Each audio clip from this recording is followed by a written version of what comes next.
When you eat only one meal a day, omad, the hunger you experience is rarely a sign of danger. It's like temporarily shutting down a warehouse that's been running nonstop for years. The traffic stops, and for the first time, the repair crew gets in to clean, restructure, and optimize the entire system. That's when your body starts consuming, regenerating, and becoming more efficient. Today, we'll explore that entire 23-hour biological journey. Hour by hour, we'll track exactly what your body is doing when food stops being supplied, and you'll see hunger transform from a threatening feeling into something truly beneficial. Hours from 0 to 4. Storage phase. This process begins immediately after you finish your meal. For the first 4 hours, the body focuses on processing and distributing the energy just consumed. Protein is broken down into amino acids. Carbohydrates are converted into glucose that enters the bloodstream, and fats are packaged for transport to tissues. When blood sugar rises, the pancreas secretes insulin. Insulin acts as a storage preferential signal, directing energy to muscle and fat cells while preventing the body from using its own reserves. In this state, stored fat is largely locked up because the body is using the energy from the food just eaten. Excess sugar beyond immediate needs is transported by insulin to the liver and muscles for storage as glycogen.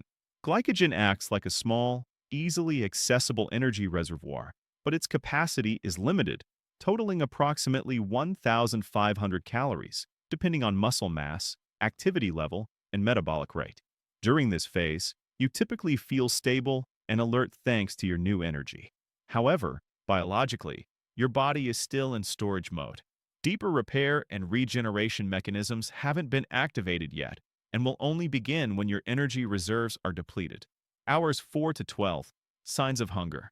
This is the stage where many people give up before their bodies have a chance to adapt. About 6 to 8 hours after a meal, the energy from the food begins to decrease, blood sugar stabilizes, and metabolism slows down. Insulin levels gradually drop, as if the preference for storage is being withdrawn. It is at this moment that the brain sends out a familiar warning. The hormone ghrelin, which regulates hunger, increases according to circadian rhythms and previous eating habits. A rumbling stomach and a feeling of emptiness appear, sometimes accompanied by irritability, restlessness, or slight tremors. This is not a sign of dangerous energy deficiency, but rather the nervous system's reaction to a change in fuel source. This moment is often the most misunderstood. Many people see the discomfort as an emergency and assume they need to eat immediately. In reality, the body is simply being asked to switch from using recently ingested energy to using internal reserves. The feeling of hesitation is like a system switching operating modes. It's not because it's malfunctioning. During this phase, the liver begins releasing stored glycogen, converting it into glucose and slowly releasing it into the bloodstream to maintain stable blood sugar levels, ensuring the brain and vital organs continue to receive energy. You don't lose muscle mass during these hours. You're using the very reserves your body has prepared for this situation. The important thing is that ghrelin doesn't rise indefinitely. It increases cyclically, peaking at times when the body becomes accustomed to eating, then naturally decreasing. If not immediately responded with food, the feeling of hunger usually subsides within 30 to 60 minutes. This isn't an uncontrolled escalation of hunger, but rather a gradually re-established biological routine. Hour 12.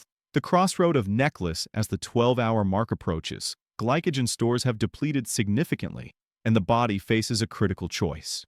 Either it will lower its energy consumption to conserve the remaining energy, or it will switch to a larger, more sustainable fuel source already stored. In human biology, the second option is almost always chosen.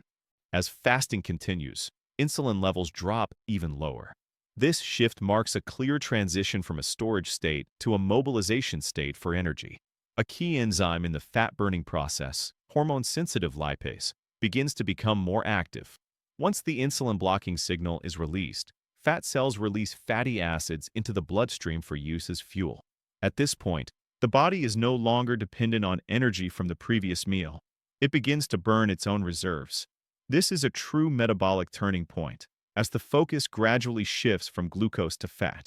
The body essentially switches to a more flexible operating system, using its long-accumulated energy reserves to maintain alertness, stamina, and stability without needing to consume more food. After crossing this threshold, the fasting experience changes noticeably.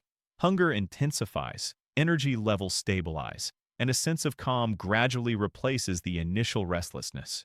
This is not the result of forcing oneself to endure the hunger, but rather a sign that the body is functioning correctly according to its biological clock, designed for survival and adaptation. Hours 14 to 16. Fuel conversion process complete between the 14th and 16th hour. The experience changes in a way that surprises most people trying to get through this stage. The feeling of hunger almost disappears. The explanation is simple. When your energy comes from food, it fluctuates constantly with each meal and the time between meals. When your energy comes from body fat, the supply becomes much more stable and self-sustaining. Even in lean individuals, the body stores tens of thousands of calories as fat, equivalent to weeks' worth of potential energy. When this stored fat is broken down, the liver metabolizes the released fatty acids into molecules called ketones. This step is essential because the brain cannot directly burn fat. It needs glucose or ketones to function, and when glucose levels decrease, ketones take over that role. In fact, the brain functions incredibly efficiently thanks to ketones. Many researchers describe them as a superior fuel source.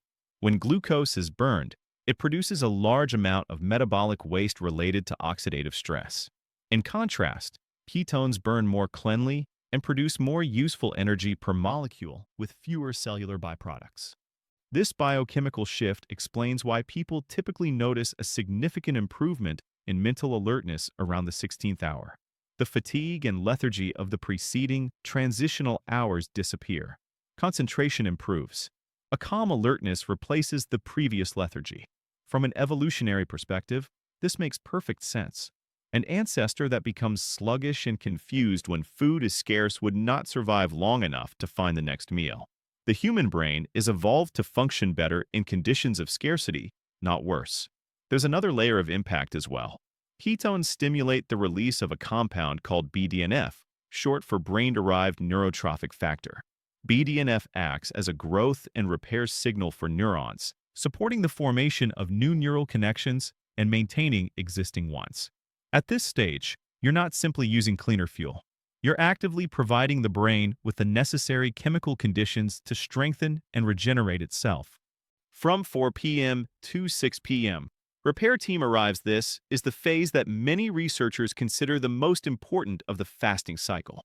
During this time, a key cellular process called autophagy begins to be significantly activated, which is why prolonged fasting attracts so much interest in aging and cellular health research. Let's go back to the warehouse scene. After hours without new goods, the supply has run out. To stay operational, the factory is forced to collect old, broken, or unused equipment, dismantle it, and recycle the materials into new, more efficient parts. The same thing is happening inside the cell.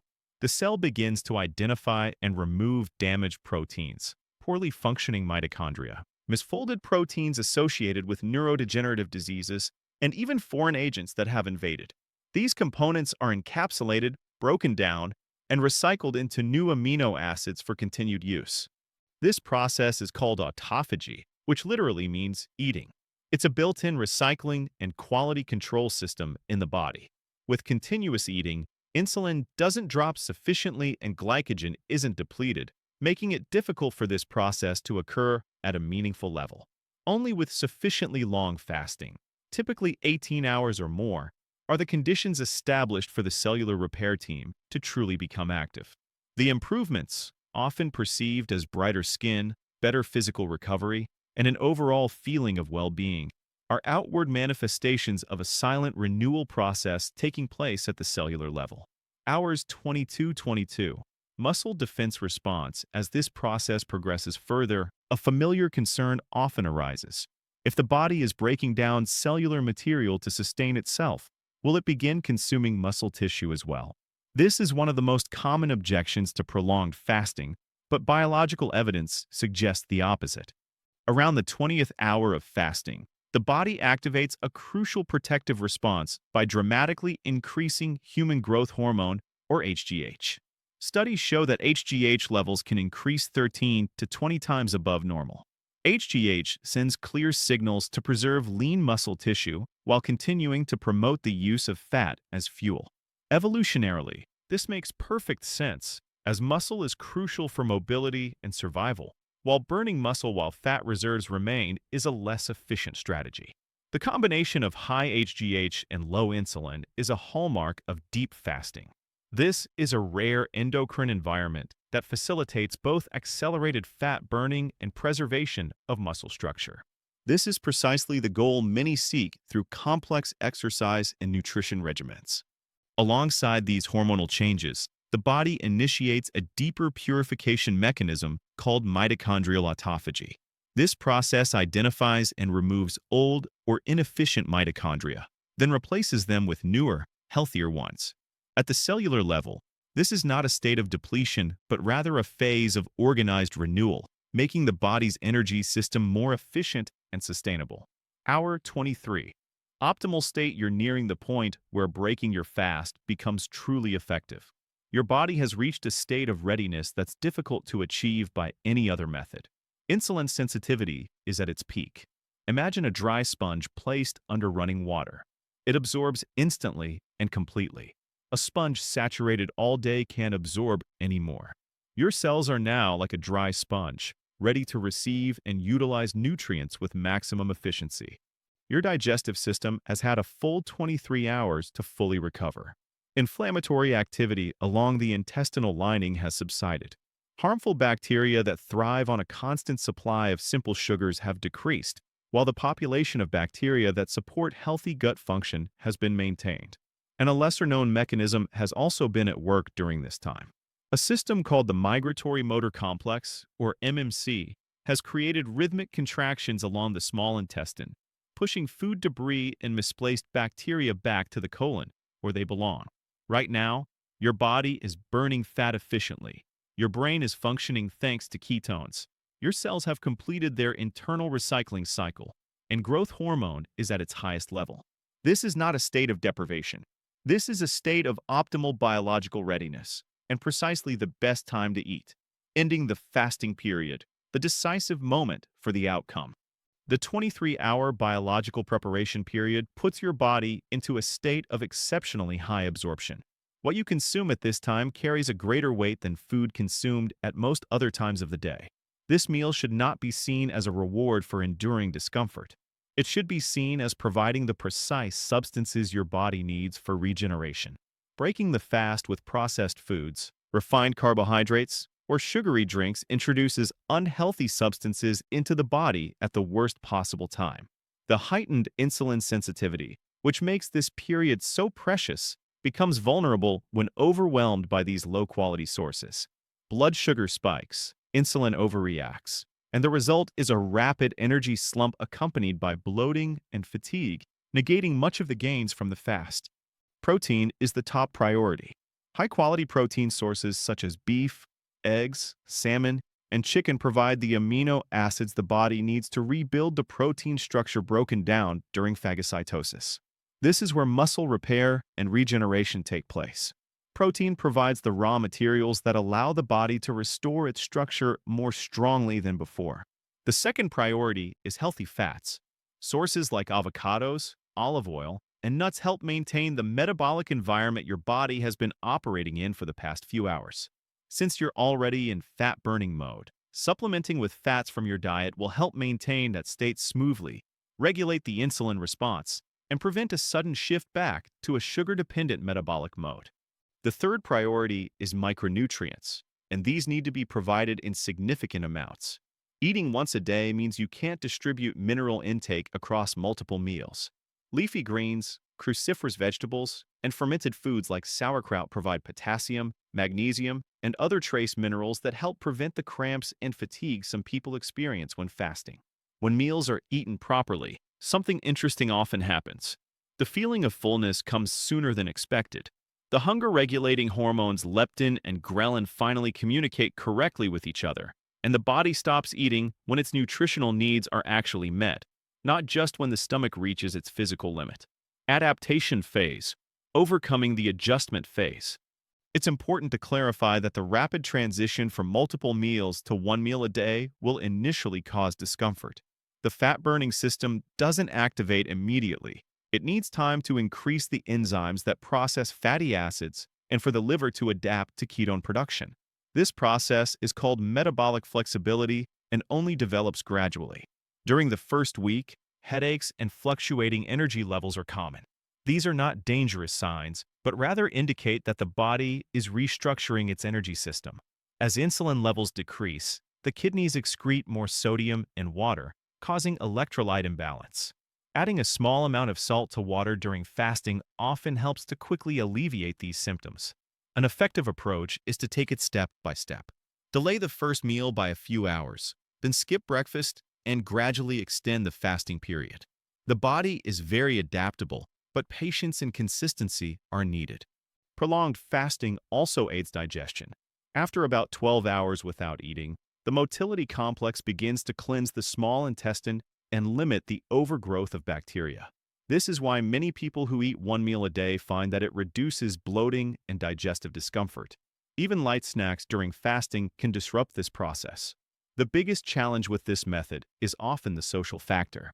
Modern life revolves around shared meals, so the appropriate solution is to maintain flexibility in meal times, as long as you adhere to the principle of one meal a day. Fasting is a form of physiological stress. For people experiencing severe stress, poor sleep, hormonal imbalances, pregnancy, breastfeeding, or those undergoing treatment for chronic illnesses with medication, this method may not be suitable without medical advice. Beyond the physical benefits, eating one meal a day also frees up mental energy and time. When blood sugar is stable and there's no longer the constant worry about eating, many people feel more alert, more energetic, and have better control over their hunger. In biology, hunger is not an emergency, but a signal. When approached correctly, it can become a state that the body adapts to and utilizes to function more efficiently. The 23-hour journey we've shared today is proof of the extraordinary intelligence inherent in human biology. Your body knows how to protect muscles while simultaneously mobilizing fat. It knows how to recycle damaged cellular material into new building blocks. It knows how to keep your brain alert and functioning effectively even without food. All of that ability already exists within you. The only thing that needs to be done is for you to stop interfering with it. You're not hungry. You're in the process of becoming healthier. And now you understand exactly why. I'd really like to hear about your experience with this. Have you ever tried eating one meal a day or any form of prolonged fasting? Did you experience any difficulties around the 12th hour? Or did you find a sudden burst of clarity near the 16th hour? Please share your story in the comments below. If analyzing what your body does during these 23 hours without food and drink gives you a clearer and more honest view of your true capabilities, sign up for more detailed and easy-to-understand content on the biology shaping your life every day.